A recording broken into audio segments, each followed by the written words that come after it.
Welcome to some basic sculpture techniques with Ms. Arnowski. Today I'm going to show you just different ways to make sculpture out of paper and help you problem solve on your own as well by giving you a basic understanding. I'm going to show you a few techniques to get you started. First, I'm going to start with tabs. What I'm going to do for this, I'm going to fold my paper in half, and then I'm going to only cut half of the paper. So I'm only going to cut up until the line that I made for myself. And the reason this is called tabs is because I will be folding these pieces of paper back and forth like tabs so that I can attach it to my paper. So I fold the paper one way and then the other, one way and then the other, and so on and so forth. Almost looks like a checkerboard. Okay, I'm going to put some glue on each of the pieces. Now, for paper sculpture, you need to think about what glue that you need to use. You might need to use squeeze bottle glue, or you just might need a glue stick. Obviously, glue sticks are much neater, but I found that sometimes you just need a little bit of liquid glue. And this makes it so that you can kind of do any type of design standing it up on your paper. You do have to press it down and hold it in place so that it kind of dries. If something is sliding around, what you can do is you can tape it temporarily. So what I'm going to do is I'm going to take just like maybe one or two pieces of tape, and I'm going to gently put them in place, and I'm going to remove them next week. I think I just need one when this dries, so I won't need it anymore, and all this glue will dry clear, but it is a good lesson not to flood with your glue. You don't need that much. The next technique I'm going to move on to is a loop.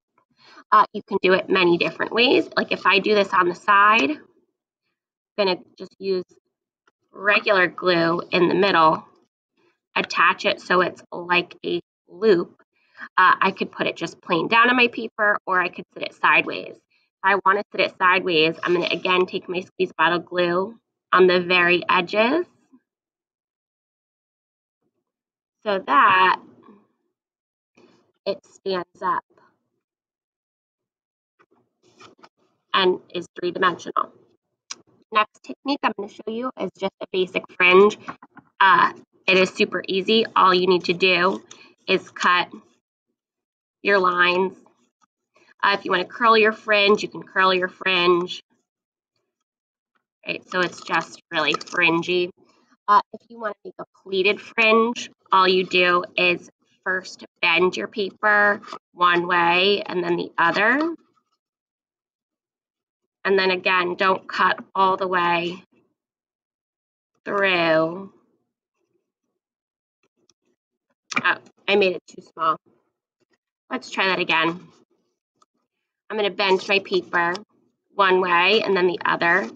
Now, you just noticed that I made a mistake or it wasn't working. And so instead of being like, I don't know what to do and like asking someone else for help, I figured it out on my own by trial and error.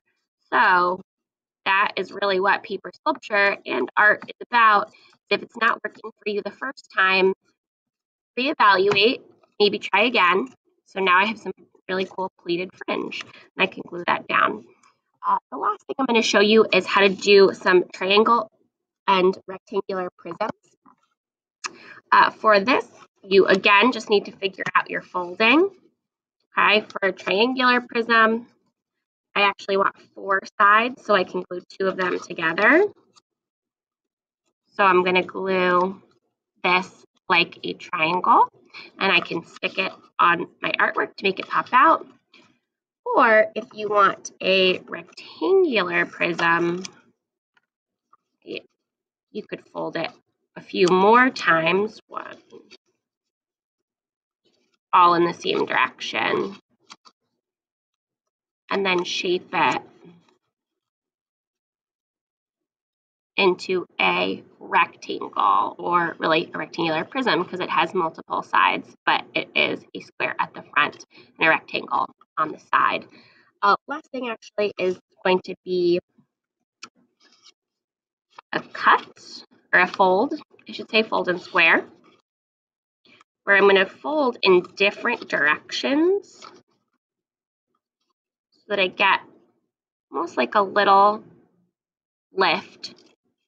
And if I glue this down, it's now three-dimensional. All right, good luck today. I hope you learned a little bit about paper sculpture and you can problem solve for yourself.